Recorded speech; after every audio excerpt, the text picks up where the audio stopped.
British car with a rumble. Yep. I think the story is Carroll Shelby went to see GM and they told him they weren't interested. Well, that's what happened when he built the Cobra.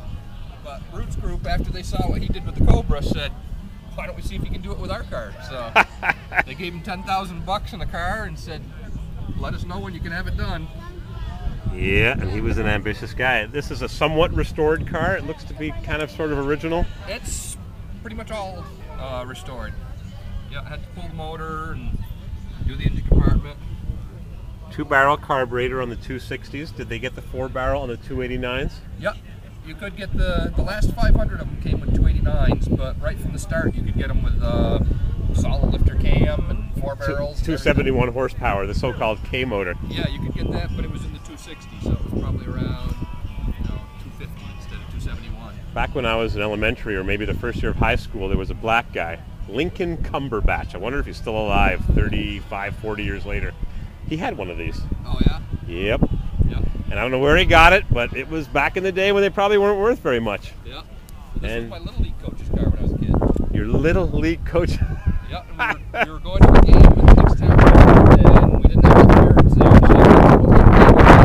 Whoever could get to my car first gets a ride with me, so I made sure I was the first one. And then all these years later... Yeah, I kept after him through the years, and he put it up in 1974, and kept after him, and finally agreed to sell it to me. No way. Yeah, what a story. Got it done and took it back to show him, and we went for a ride, and he said, 35 years ago, I was the one driving it. I love the story. So it uses a Ford transmission? Yep. Presumably the same one you find in a Mustang? Yep. Same top loader, 4-speed.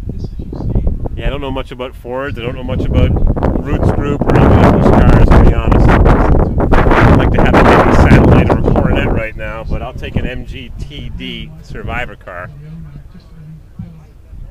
These are the standard hubcaps. Now, were these specially made for the Tigers? The early Tigers had these with the X's on them, and then the later ones just had slots in them. I'm not sure if the red out, no, that one's got wire. That's got wire caps, that Sunbeam. Yeah. Tiger. Were the motors installed in the U.S.? Nope, they did it all right in England. They shipped the motors, 260 V8s, yeah. and then re-imported running. Huh. Well, I think Ford of England probably just supplied them. Oh, okay. So it might have a strange number if people knew their Ford motors. They'd say, oh, it's got a couple differences because it was manufactured in England. Interesting. Can we hear this thing rumble? Sure. There's not too many V8 cars here today, and I got to admit I'm a V8 guy. There's no substitute for cubic inches.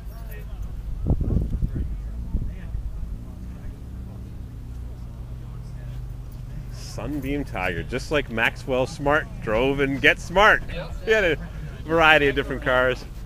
Well, it was supposed to be a Tiger, but in order to fit the machine gun and stuff under the hood, they had to use the 4-cylinder engine. But it was all badged up like a Tiger. Crank this baby up. Oh yeah, there's the rumble.